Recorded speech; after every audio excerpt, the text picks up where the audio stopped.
Merci de regarder DBS Télévision 20h au Cameroun, 24 degrés à Douala pour le moment où le ciel est couvert. Les titres de cette édition. Victor Fosso, ultime hommage. L'industriel décédé le 20 mars 2020 à Paris en France sera inhumé ce week-end dans son village natal, Bamengou, c'est à l'ouest du Cameroun. Sa dépouille est attendue ce vendredi à l'aéroport international de Yaoundé-Nsimalen. L'inhumation prévue demain à 11h se fera dans la stricte intimité familiale, dans la résidence du milliardaire. Ils aspirent à être des milliardaires en produisant de faux billets qui inondent le marché aux grandes dames des usagers. Désormais, chacun y va de sa manière pour séparer le bon billet de l'ivraie. C'est le cas de le dire. Dire que les prix du cache-nez sont en baisse ne serait pas exagéré après avoir connu un pic du fait de la forte demande.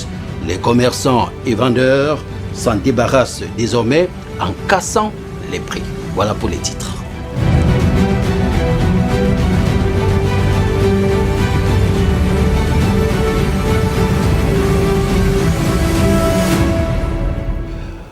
Bonsoir, mesdames, messieurs. L'utilisation des faux billets de banque a toujours été une préoccupation aussi bien gouvernementale que sociale. Le phénomène est loin de s'estomper, bien au contraire.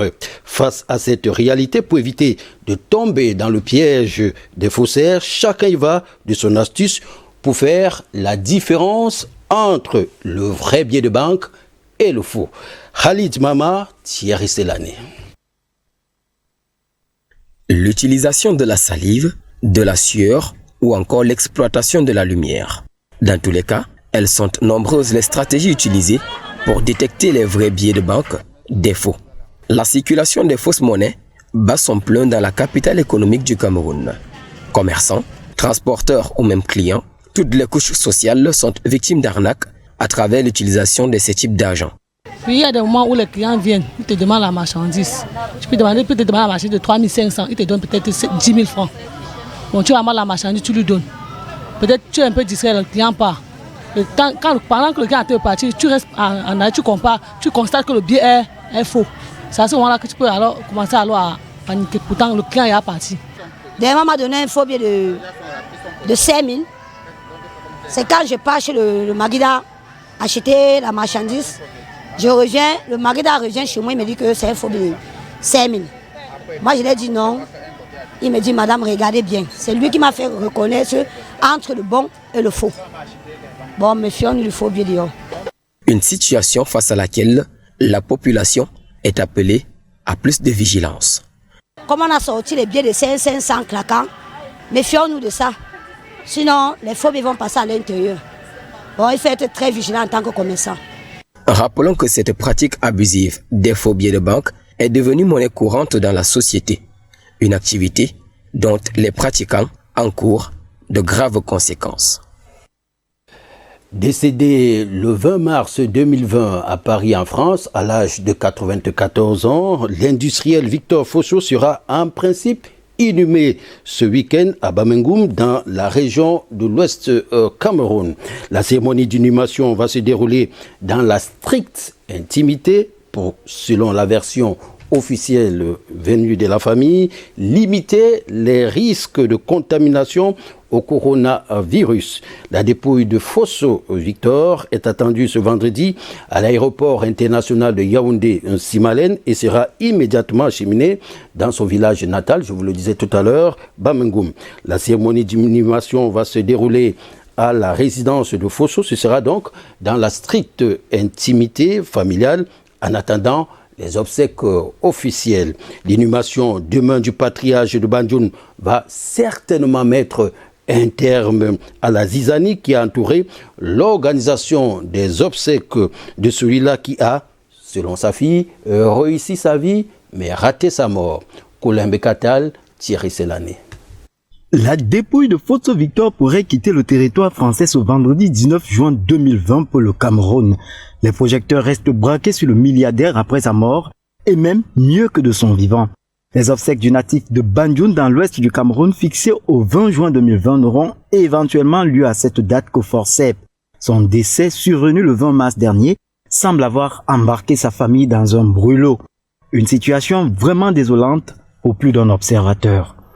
Je pense que ce qui se passe actuellement, là, ça ne nous honore pas et que la famille gagnerait à s'entendre et faire venir le corps et qu'on lui fasse un enterrement digne de ce nom, digne de son rang et qu'après, maintenant, qu'on voit tous les problèmes qu'il y a dans la famille. Je ne trouve pas ça normal, le corps d'un Bamileke qui ne rentre pas, qu'on ne veut pas enterrer parce qu'il y a les problèmes familiales. Encore un cher beau-père de mon état, c'est là. Fosso Victor, c'est mon beau-père. Normalement, son corps doit rentrer chez lui pour qu'on enterre. On va enterrer le corps de Fosso chez lui, chez nous à l'Adjo. Le torchon brûle. Les épouses revendiquent mordicus de droit à l'organisation des obsèques. Celles-ci, dans une lettre adressée au gouverneur de la région de l'Ouest, ont exprimé leur désaccord sur la date des obsèques pour le 20 juin. Elle a, selon elle, été fixée pas de commun accord par une minorité influente. Une plainte aura d'ailleurs été déposée auprès du procureur de la République près le tribunal de Nanterre en France pour mort suspecte. Aux épouses, les observateurs font cette suggestion. Il faudrait que les épouses comprennent que ce n'est pas aujourd'hui qu'on peut tuer Fosso Victor.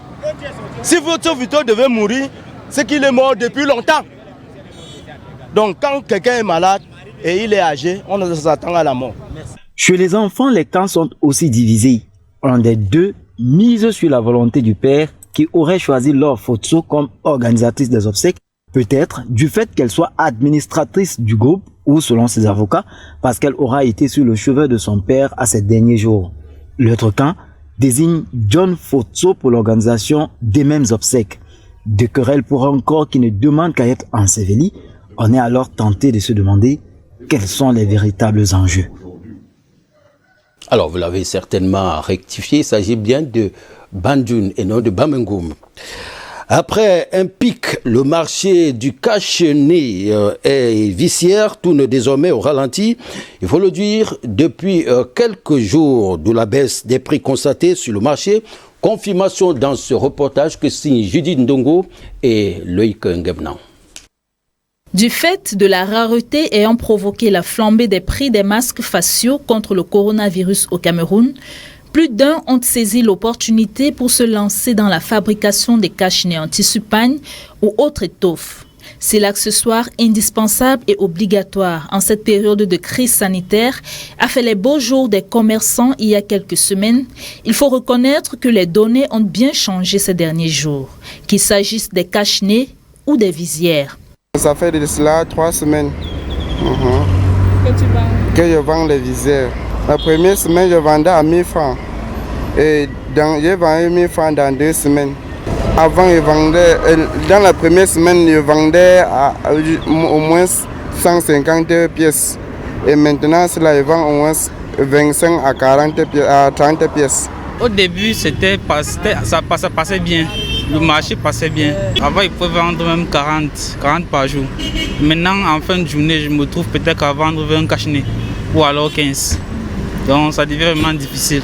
Et pour cause, on est beaucoup nombreux au marché avec les visières. Au bout de 2 semaines, les gens ont augmenté, les gens sont ajoutés.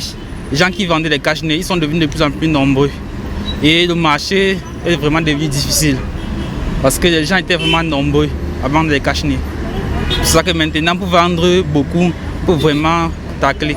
La situation a par conséquent entraîné la baisse des prix. Maintenant, je vends à 500. Rappelons tout de même que l'objectif du cache-nez ou du masque est de couvrir le nez et la bouche pour se protéger du coronavirus et éviter toute amende.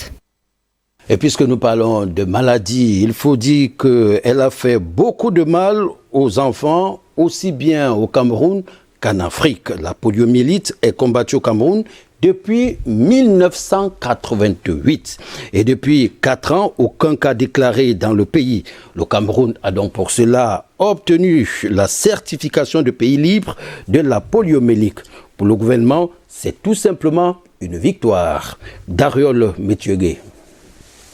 À ce jour, l'Organisation mondiale de la santé, à travers la Commission régionale de certification d'éradication de la poliomyélite en Afrique, déclare que le Cameroun figure dans la liste des pays où la transmission de la polio est interrompue.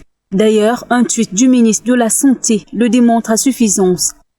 Je suis particulièrement heureux de vous annoncer que le Cameroun vient fièrement d'être certifié pays polio-free. Bravo à toute l'équipe conduite par le professeur Tetaï et à tous ceux qui ont œuvré pour cette belle victoire. Bravo encore, mais ce n'est que le début de bonnes nouvelles. Depuis décembre 2017, le pays était en bonne voie pour atteindre les critères d'éradication de cette maladie qui entraîne une paralysie touchant le plus souvent les membres inférieurs et attaque l'appareil respiratoire des enfants de 0 à 5 ans.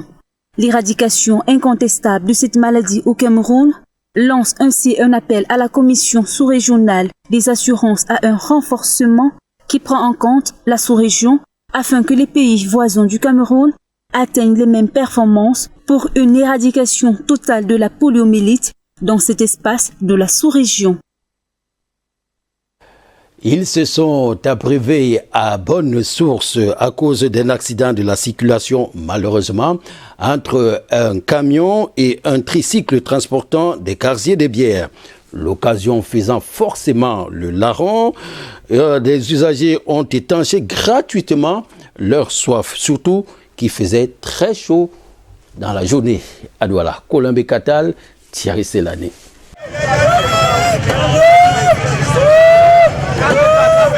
Pour ces disciples de Bacchus, c'est de la main descendue du ciel. Le service est libre et à volonté. Des jours comme celui du 19 juin 2020 sont rares. Et comme pour la plupart des cas, c'est encore le malheur des uns qui a fait le bonheur des autres au lieu du jardin dans le 3e arrondissement de la ville de Douala. Le plus à plaindre, ce DT1 de breuvage froissé par ce camion. Comme vous voyez, mon frère, le livreur de bière, il a d'abord eu un accrochement avec un bensikineur. Du coup, ils se sont discutés, vous voyez un peu, ils se sont discutés. Maintenant, quand ils finissent de discuter maintenant, subitement le camion s'y venait aussi du côté de Niala, à vive allure. Il n'a pas vérifié, il n'a pas contrôlé, il est sorti, il a mis la tête et c'est comme ça que les bières se sont versées. Comme vous voyez là, on est en train de consommer. Les beaux jours sont rares. C'est donc avec beaucoup d'abnégation que le conducteur du tricycle accepte son manque à gagner. Les billets, on considère ça comme l'accident. C'est les casses.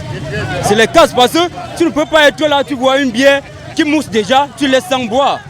L'incident a bien entendu perturbé la circulation, mais qui rapidement a été rétabli. Pour le reste, les résultats du constat établiront des responsabilités. Des images typiquement des doualettes. Depuis la prestation de serment, l'exécutif communal de Fumban dans la région de l'Ouest Cameroun n'avait pas encore uni de couple. Coronavirus oblige. La rentrée solennelle de célébration du mariage a eu lieu tout récemment du côté de Fumban.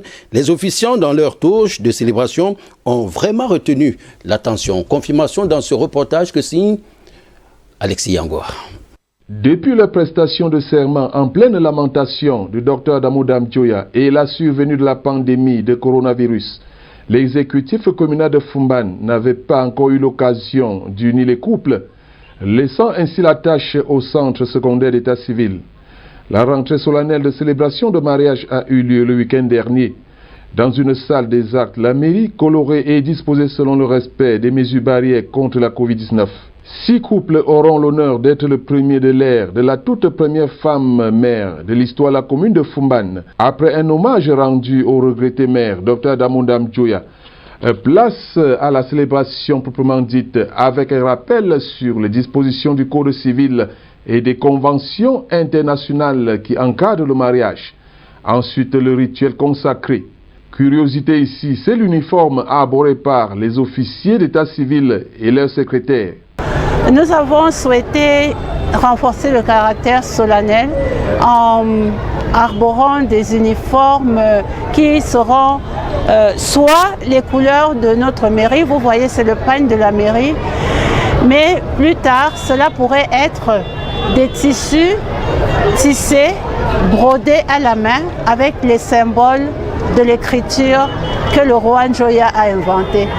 Notre mairie sera une vitrine pour illustrer tout ce dont Fumban regorge en matière de culture et d'histoire. Dans la région de l'extrême nord du Cameroun, le nouveau maire de la ville de Maroua entend transformer le département du Diamari au cours des 5 prochaines années. Sani Babani a d'ailleurs inauguré une nouvelle route dans la ville. Edwige Bettine Biolé et Alim Abdul. Enfin, une voie de desserte praticable à Makabaye, porte d'entrée sud et deuxième composante de la ville de Maroua, à l'extrême nord Cameroun. L'artère n'ayant pas été entretenue depuis une vingtaine d'années, avait besoin d'être réhabilitée. Réhabilitée parce qu'en saison de pluie, ils ont toutes les difficultés pour rejoindre la deuxième partie de la ville.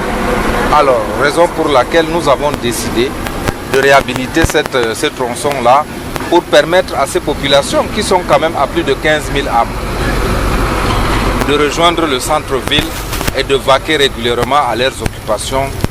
Parce que depuis 18 ans, au moins, ces populations en saison de pluie rencontrent d'énormes difficultés.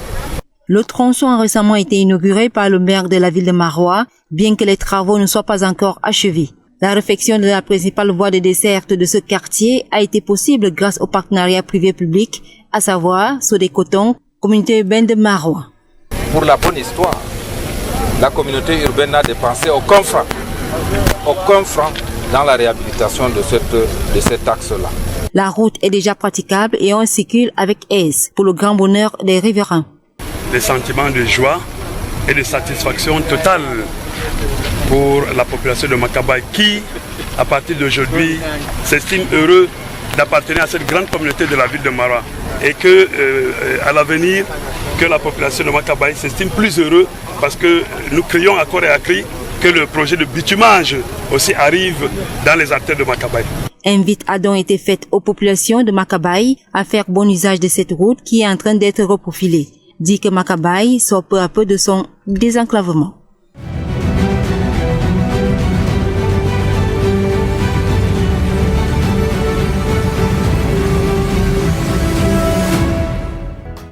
Eh bien, dans l'objectif ce soir, gros plan sur les chutes de la Lobé, située à 7 km de la ville de Kribi, un site naturel attractif situé donc au sud du Cameroun.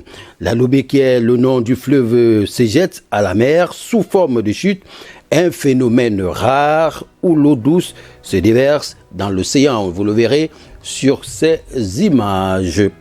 Le meilleur moment de les découvrir, c'est surtout en saison de pluie, lorsque le débit est au maximum, c'est-à-dire en saison de pluie de septembre à novembre. Et là, le spectacle est magnifique, non seulement d'une embouchure, mais aussi d'une magnifique cascade tumultueuse de plus de 10 mètres de large. Admirons la beauté des chutes de la Lobé.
Les belles images de la chute de la Lobé, c'est dans le sud Cameroun, à Kribi, précisément 7 km de Kribi. Alors quel temps fera-t-il demain à Kribi, à Douala, Yaoundé, dans tout le Cameroun? Tout de suite, les prévisions météo de la journée de demain, 20 juin 2020. À Yaoundé, samedi 20, donc on annonce un ciel couvert avec des orages. Dans la matinée, on tournera autour de 19 degrés. En journée, 21 degrés. Et le soir, on va tourner autour de 20 degrés. Du côté de Douala, maintenant, également, on va passer à Douala. Voilà, orage également annoncé. Déjà, il pleuvait 7 en fin d'après-midi, la pluie à Douala. Et donc, demain matinée, orage annoncé, on tournera autour de 17 degrés. Et du côté donc de Douala, on va passer en journée à 31 degrés. Le soir, 23 degrés. On va aller du côté de Bafoussam, comme on va aller très vite. Du côté donc de Bafoussam, il y aura des pluies également. Dans la journée, 23 degrés. Et le soir, on va tourner autour de 15 degrés du côté de Bafoussam. Et du côté maintenant de Boya, également des pluies sont annoncées avec un ciel couvert. 18 degrés en matinée, dans la journée 21 degrés, le soir 18 degrés. Du côté de Maroua maintenant, on annonce le soleil, 23 degrés en matinée, dans la journée 31 degrés, le soir 22 degrés. Du côté de Bertois, orage annoncé, ciel couvert, matinée 22 degrés, journée 27 degrés, soir 20 degrés. Du côté de Bertois, dans la région de l'Est, Cameroun. Bamenda, dans la région du nord-ouest, pluie également annoncée. C'est la température de saison d'ailleurs, le phénomène de saison. Et là également, ciel couvert, 24 degrés en journée, le soir, chute à 16 degrés. Très bon temps du côté de Bamenda.